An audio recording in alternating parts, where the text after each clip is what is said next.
verso 1 en adelante. Amén. ¿Lo tenemos, hermanos? Ok. Dice así la palabra del Señor. Así que, hermanos, cuando fui a vosotros para anunciaros el testimonio de Dios, no fui con excelencia de palabras o de sabiduría, pues me propuse no saber entre vosotros cosa alguna, sino a Jesucristo y a este crucificado. Y estuve entre vosotros con debilidad y con mucho temor y temblor. Y ni mi palabra ni mi predicación fue con palabras persuasivas de humana sabiduría, sino con demostración del Espíritu y de poder, para que vuestra fe no esté fundada en la sabiduría de los hombres, sino en el poder de Dios. Él cayó en cuenta, él asumió el error que había cometido cuando fue a Atenas y cuando fue a Grecia. Él se acomodó al lenguaje de ellos, él se acomodó a todos los que ellos hacían. Él se reunió en la plaza y quiso hablar como ellos, predicando a Cristo, predicando la crucifixión, la resurrección. Pero cuando él intentó hacer las cosas en su fuerza, a su manera, en la sabiduría humana, no tuvo el respaldo de Dios. Dios no estaba por ningún lado, Dios no lo respaldó. Porque déjame decirte, mi hermano, Dios no apoya buenas intenciones, Dios apoya y respalda, es su voluntad, su palabra. Tú puedes tener las mejores intenciones, pero si no están alineadas al plan, al propósito de Dios, no te sirven para nada. Y eso le pasó al apóstol Pablo. Pero él aquí, cuando va a Corintios, él cambia el modelo, él cambia la estrategia, él se alinea su fe al modelo de Dios, él se alinea al propósito de Dios. Y cuando él se alinea al propósito de Dios, él tiene la revelación que Dios es un Dios poderoso. Y él no habló con palabras sabiduría, de humana sabiduría, él habló a Cristo crucificado. Él llegó con toda, él llegó con poder, él llegó con manifestación sobrenatural, él llegó limpiando enfermedades, él llegó resucitando a los muertos, él llegó haciendo milagros, señales y prodigios. Y por eso Dios lo respaldó, y por eso Corintios se convirtió, porque le resultó la estrategia de alinearse a Dios.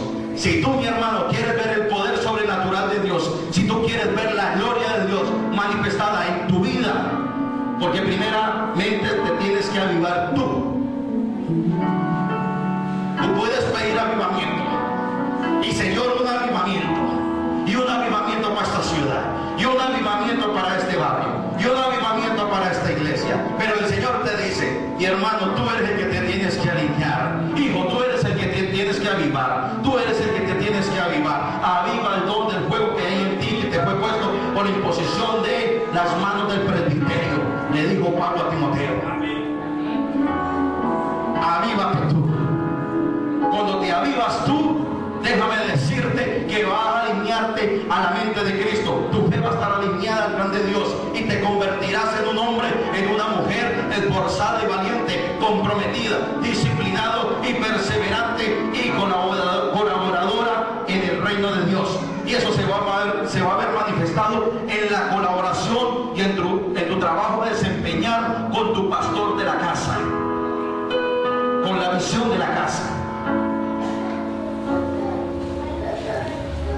Tu compromiso dentro de la iglesia, tu perseverancia dentro de la iglesia, tu disciplina hacia tu pastor y en las cosas de Dios es la manifestación, o es la evidencia de que tú tienes una relación con Dios, que estás alineado a la mente de Cristo, que tu fe está alineada al propósito de Dios, porque se va a ver a través de tu compromiso, de tu disciplina y de tu perseverancia. Alguien dice amén. Pablo aprendió la lección, y Pablo comenzó a caminar en el poder sobrenatural de Dios.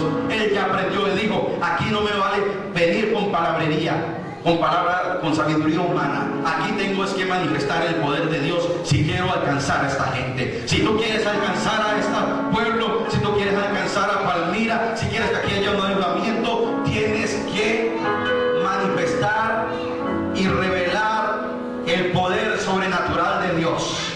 Dios va a manifestar su poder de acuerdo a la revelación que haya tenido el hombre de Dios, que ya sea de una iglesia local, ya sea de un barrio, ya sea de una ciudad. Por eso es que Dios se manifestaba en el pueblo de Israel a veces como Jehová Rafa, Jehová el sanador. A veces se manifestaba como Jehová Jireh. Y así se manifestaba de diferentes maneras de acuerdo a la necesidad del pueblo. Y de acuerdo a la necesidad del pueblo, ellos invocaban, si estaban en sequías, invocaban al Dios que provee. ¿Qué es lo que tú quieres? ¿Quieres avivamiento? ¿Quieres que cambie esta situación? ¿Quieres ver el fuego de Dios? ¿Quieres ver la unción? ¿Quieres ver la gloria de Dios? Tienes que caminar en lo sobrenatural. Tienes que conocer la revelación de Dios, y no solamente conocerla tú como cabeza, como líder, sino transmitirla. Cuando tú transmites ese conocimiento de Dios, déjame decirte que Dios se va a manifestar a la medida que tú le conozcas. Pablo aprendió la lección. Amén. Amén. Tenemos que recordar y retomar la obra de la cruz. ¿Qué hizo la cruz por mí? ¿Y qué es lo que la cruz hace en mí? Tú no te puedes olvidar de dónde saliste. Tú no te puedes olvidar de tu Salvador. Tú no te puedes conformar a la religiosidad, al tradicionalismo ni al legalismo. Tú te tienes que avivar, mi hermano. Tú tienes que reconocer que Cristo murió en la cruz del Calvario para que tú y yo tuviéramos vida y la tuviéramos en abundancia, y para que tú y yo fuéramos la sal de esta tierra y la luz del mundo. Tú tienes que ser luz en medio de las tinieblas. Tú tienes que ser la sal, la que le dé el sazón agradable a este planeta, a esta tierra. Ese eres tú, mi hermano.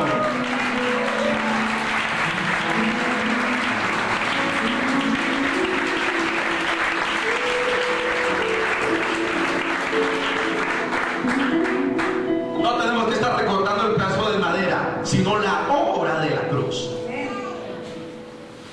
¿Qué hizo Cristo en la cruz del Calvario por ti y por mí?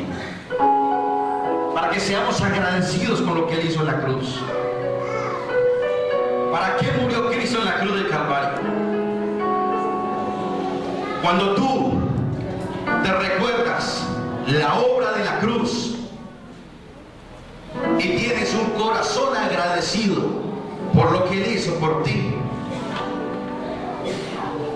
déjame decirte que tu manera de pensar va a cambiar. Cuando tú tienes un encuentro y una experiencia con Dios, realmente un encuentro con Dios, una comunión con Dios, déjame decirte que tú no vuelves a ser igual. Ningún hombre en la Biblia que tuvo un verdadero encuentro con Dios volvió a ser el mismo. Marcó la diferencia y en la mayoría de los casos dejó un legado de esta tierra.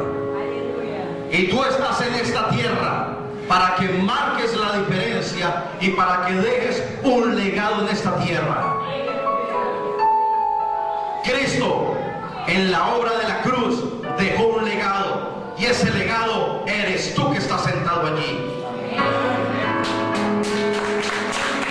Para el Señor, déselo fuerte.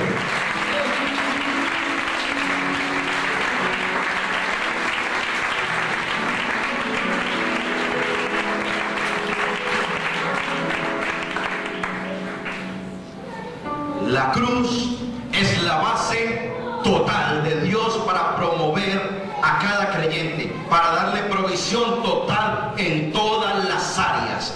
La salvación es una de las provisión que Dios le dio al hombre por medio de la cruz, la obra de la cruz. Y no solamente la salvación, sino también la sanidad. Y no solamente la sanidad, sino también la liberación.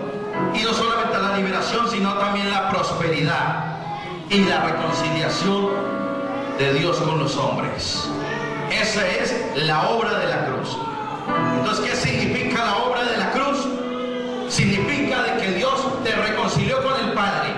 La obra de la cruz significa que tú y yo tuvimos salvación por esa obra. esa obra te dio salud, porque escrito está: por sus llagas fuimos todos curados, todos sanados.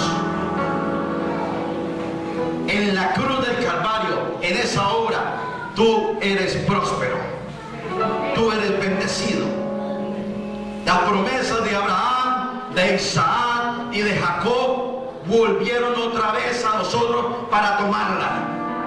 Yo les he explicado esta mañana en el seminario. Dios prometió a Palmira el centro o el epicentro del avivamiento. Dios ya prometió esta tierra, ¿verdad? Ya prometió esta ciudad. Pero déjame decirte, no te conformes a que esa palabra se la lleve el viento y sea una palabra como una de tantas que cada año se predica al principio de año. Tiene que ser una realidad en nuestras vidas. Tiene que esa palabra marcar la diferencia a partir de este 2012.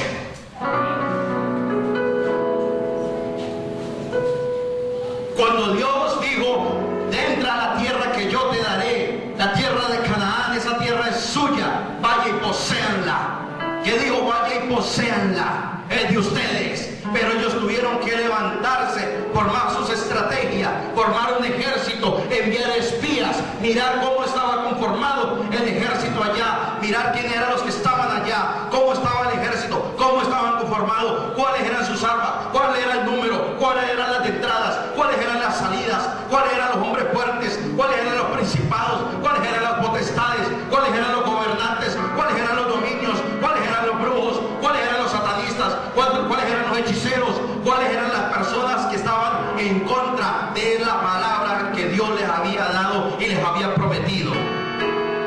Y ellos tuvieron que hacer sus estrategias. Estas son las estrategias que tienes que hacer, comenzar a hacer. ¿Quieres avivamiento? ¿Quieres poseer esta tierra? Tienes que centrar tu fe, alinear tu fe al plan y al propósito de Dios. Tienes que adquirir y desarrollar un compromiso, una disciplina y una perseverancia. Si tú no tienes un compromiso en lo poco que es aquí dentro de la iglesia o en sus iglesias, y no perseveras y tienes una disciplina en eso que te propongas hacer, y si no perseveras, sino que a la primer problema, a la primera dificultad, a la primera cosa que usted hizo para Dios y no le salió, tira la toalla, déjame decirte que te vuelves un abortivo de la palabra de Dios, te vuelves un abortivo de las promesas de Dios, te vuelves un abortivo de la palabra profética de Dios.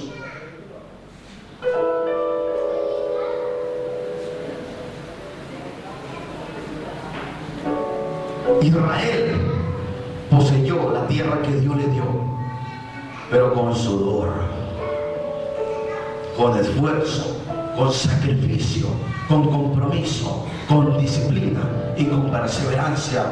Pueblo de Dios, tienes que adquirir en este 2012 un compromiso, una disciplina y una perseverancia con el Rey de Reyes y con el Señor de Señores, y se va a ver manifestado a través de tu casa pastoral, a través de tu pastor, de la visión de tu iglesia.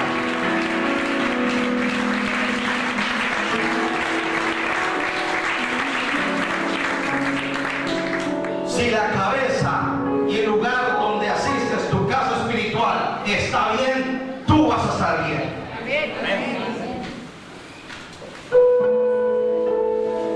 Si tú no apoyas a tus pastores, tampoco encuentras el respaldo de Dios en muchas cosas.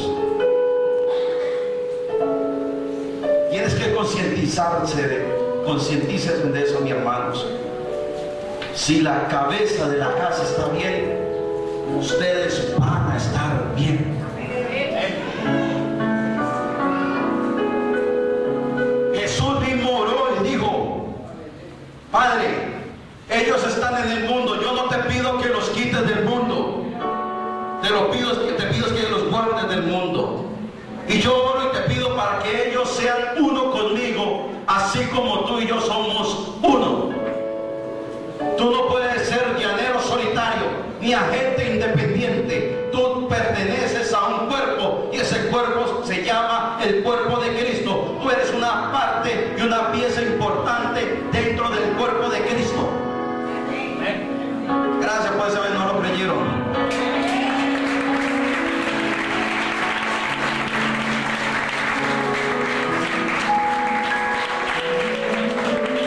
Es tan importante como mi hermano que está allá afuera cuidando los carros, como que yo que estoy parado, mis hermanos que están ministrando acá. Yo no tengo más que él ni más que ellos. Todos tenemos el mismo espíritu, tenemos una misma fe, un mismo Dios y un mismo bautismo. Somos todos miembros del cuerpo de Cristo. Pero como miembros del cuerpo de Cristo, todos tenemos que trabajar. Todos tenemos que trabajar, o si no, era una parte tullida del cuerpo.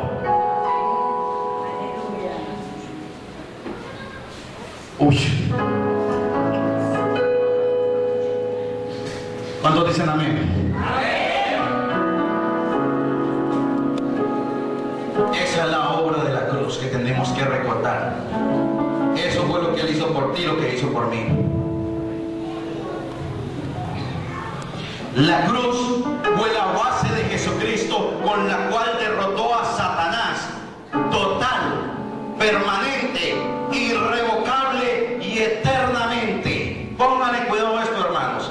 La cruz fue la base de Jesucristo con la cual derrotó a Satanás total, permanente, irrevocable y eternamente. Cristo le quitó el poder y la autoridad para que cada uno de nosotros retomáramos lo que es nuestro desde el principio, como fue con Adán. La cruz te revistió a ti y me revistió a mí de poder y de autoridad. Hoy es el día para que retomes ese poder y esa autoridad.